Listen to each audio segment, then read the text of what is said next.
तमिलं धोतिचित्यं वन्दानुचेत्यं सब्बं ठाणेषु पतितं शारीरिक धातु महाबोधि बुद्ध रूपं सकलं सदा बुद्ध रूपं सकलं सदा शारीरिक धातु महाबोधि।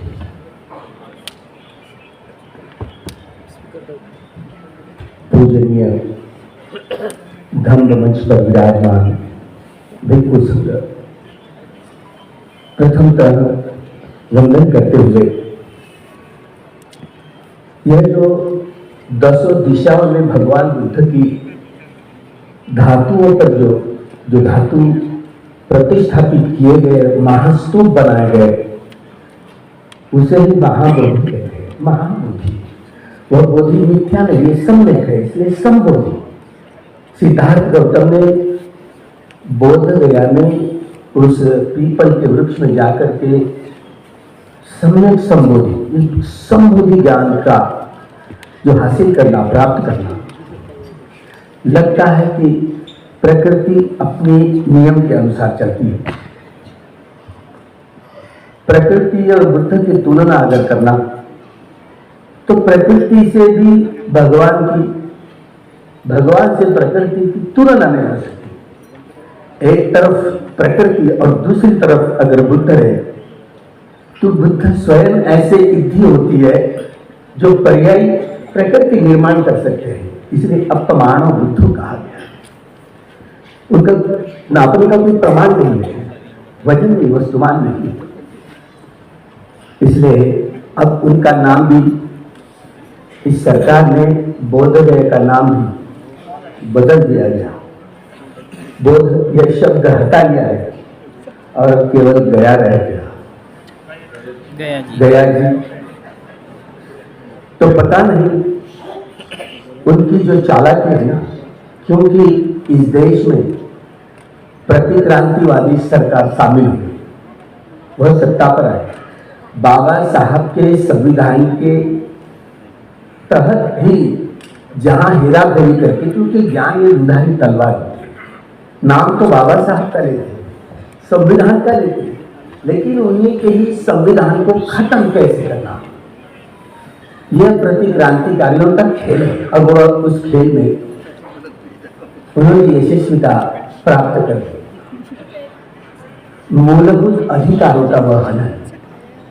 डॉक्टर बाबा साहब ने बुद्ध को समझने के लिए उनको 35 साल लगे, 35 साल।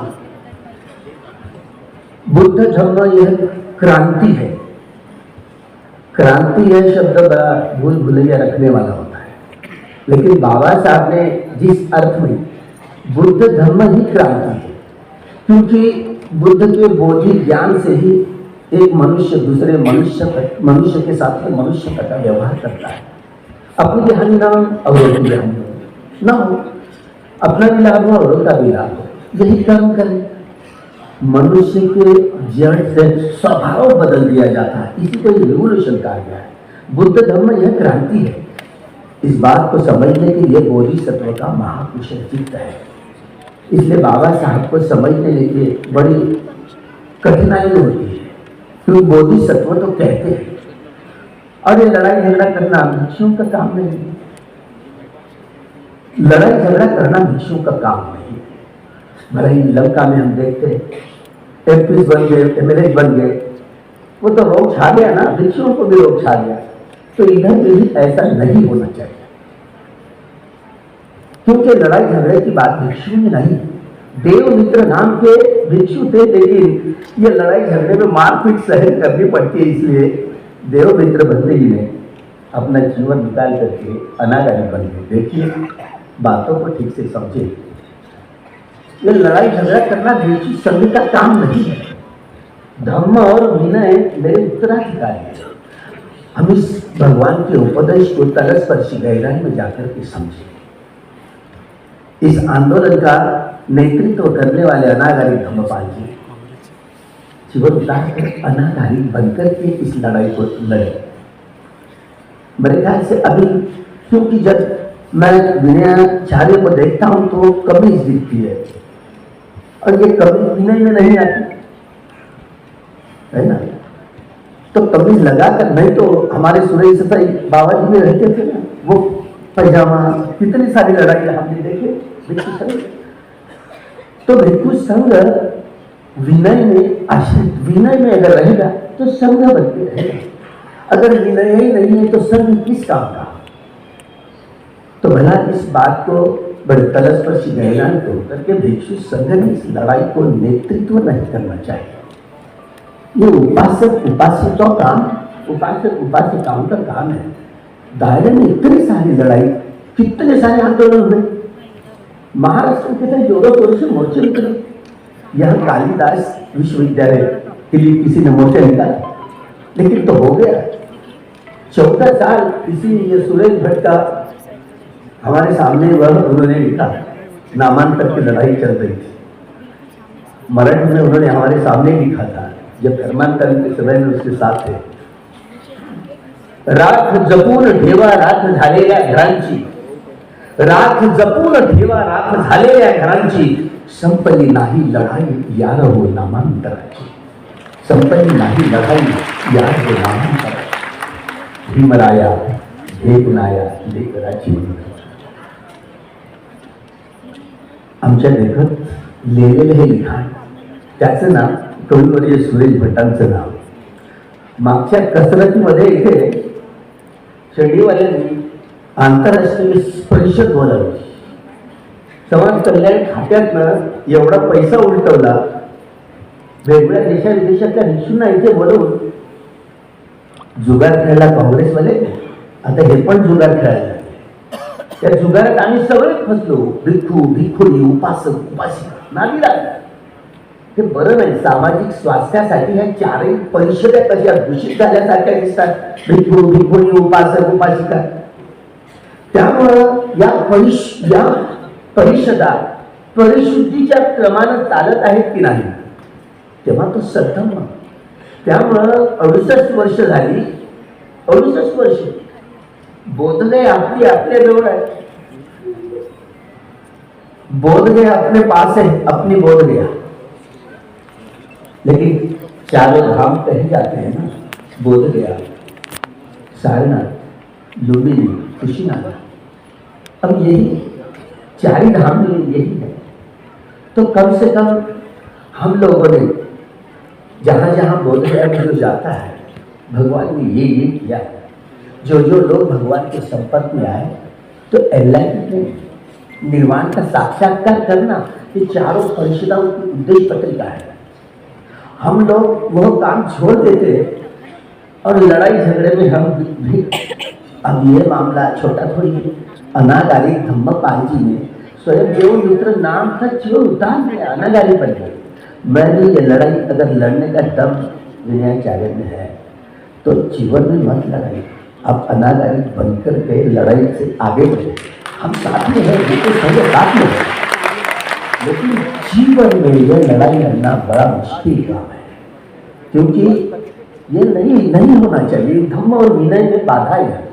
हम शुद्ध चित्त से ये बात करते हैं, क्योंकि हमारा ये काम है, ये उपासक उपासिकाओं को लेकर के ये जनसंवाद यात्रा करें, जनसंवाद यात्रा करें। आंदोलन की दिशा आगे जो भी है कानून के दायरे में, संविधान के दायरे में।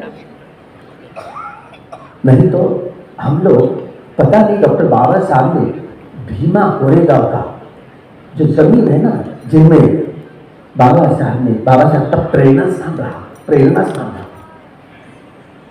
बाबा साहब ने जैसे भीमा कोरेगांव 1 जनवरी 1927 को गए, इतिहास रचा। हम लोग पराभूत हुए थे, पराभूतों का इतिहास है। यह एक समय ऐसे था कि नागवंशी लोग यहाँ राज्य करते थे। नागवंशी लोग प्राचीन जमाने में बुद्धिस्ट थे, लेकिन हादसा हुआ आखिरी का, ये मौर्य राजा बृहद्रथ, इनकी कपट नीति से हत्या कर दी गई। ये इसको राजनीतिक प्रतिक्रांति कहा। ब्राह्मणवाद हावी हुआ। यहाँ राजनीतिक प्रतिक्रांति के बाद सामाजिक, सांस्कृतिक, आर्थिक सभी प्रतिक्रांतियाँ हुई, जिसके वजह से यह इतनी बड़ी यह हालात इस देश की हुई कि जाति व्यवस्था, जो जाति जाति में समाज बढ़ गया, मनुस्मृति का कानून शुरू हुआ। मनुस्मृति के कानून को जलाकर भगवान बुद्ध का कानून इस देश को केवल भगवान बुद्ध ही बचा सकता है, पूरी मानव जाति को।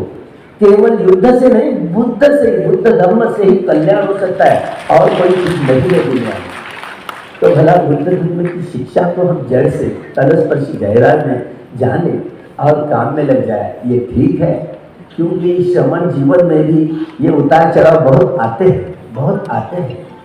तो इसलिए अनागारी बनकर के इस लड़ाई को कानूनन लड़ाई, रस्ते पर के लड़ाई लड़ा जाए, लेकिन भिक्षु संघ को आगे ना करे।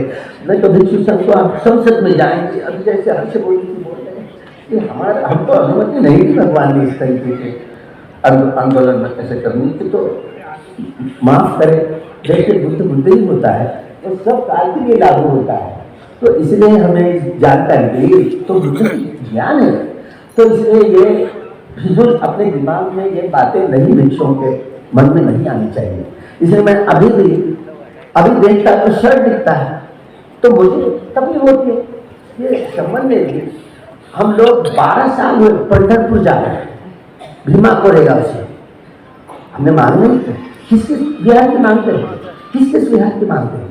वो लोग ब्राह्मणवादी लोग हर बिहार में जैसे 4 ब्राह्मण रखे कमेटी में, ऐसे मस्जिदों में भी रखना चाहते हैं, गुरुद्वारों में भी रखना चाहते हैं, गिरजाघरों में भी रखना चाहते हैं। ऐसे बिल पारित करेंगे, वह बिल उसकी पहचान है। अभी भूषण गवई के टेबल पर भी वो आएगी ना, केसेस निकल जाएंगे। यहाँ तक कि महाबोधि महाविहार की केस भी अगर भूषण गवई के टेबल पर आएगी, फिसल जाएगी, नहीं होगा। देखते रहिए, सब नियोजित, क्योंकि केंद्र सरकार और राज्य सरकार मिला करके अरीफ मोहम्मद खान ये राज्यपाल को यह जानबूझकर वहां पर दिखाया जाओ, इसकी वो जो विकृति करी गई। इसलिए वो केवल हमलावर था, वो एक नियोजन था, इस तरह से ऊपर से ऐसे हुआ, जानबूझकर की हुई था। ये भी लोग बढ़ के और ये लड़ाई झगड़ा करे, लड़ाई झगड़े से कुछ होने वाला नहीं। इतनी तेज रफ्तार से लड़ाई चली। क्या हमारी सुलेखा भाई जो आर्गुमेंट किया, वकील लोगों ने मामूली आर्गुमेंट नहीं किया, लेकिन आखिर न्याय देना है तो सुप्रीम कोर्ट के हाथ में।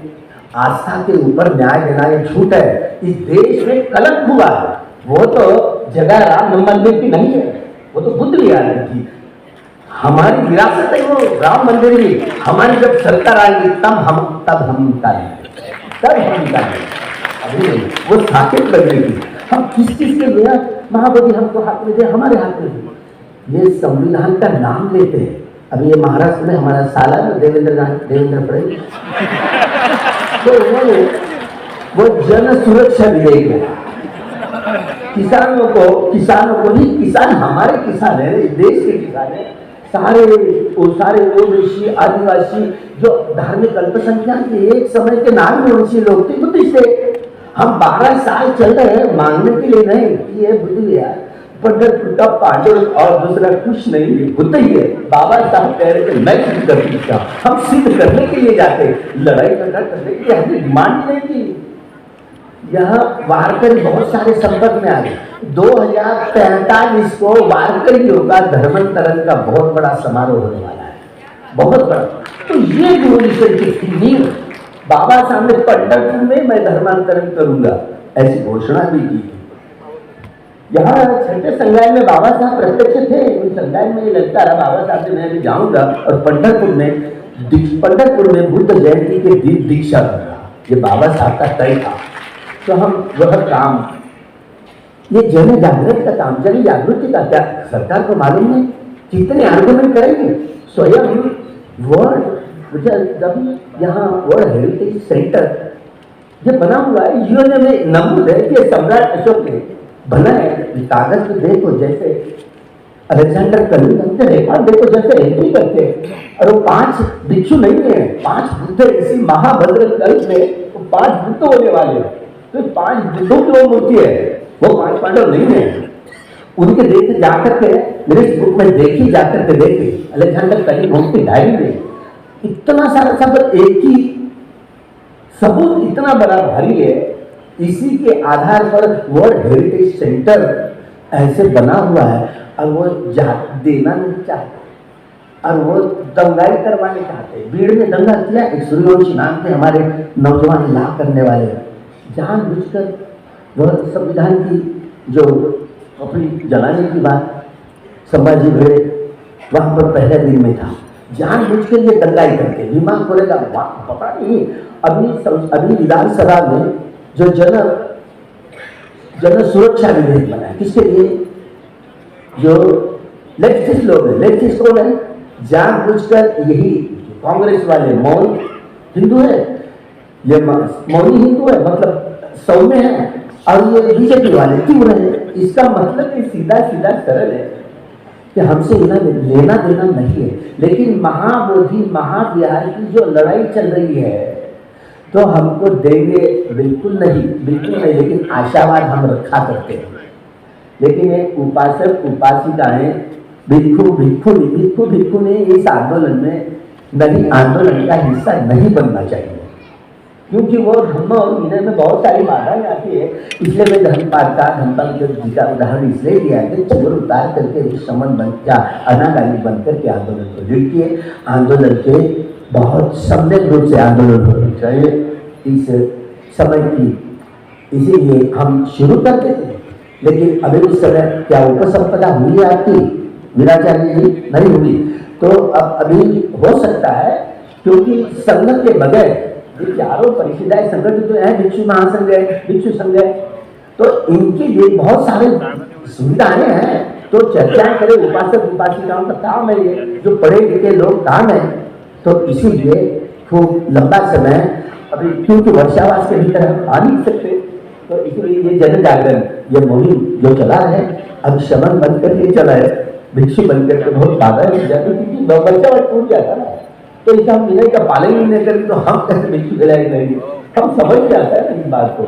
तो बड़े इस आंदोलन की जो सैद्धांतिक और व्यावहारिक पक्ष को समझे और इस लड़ाई को यह संविधान के दायरे में रह करके करिए, ऐसे मैं आह्वान करता हूँ।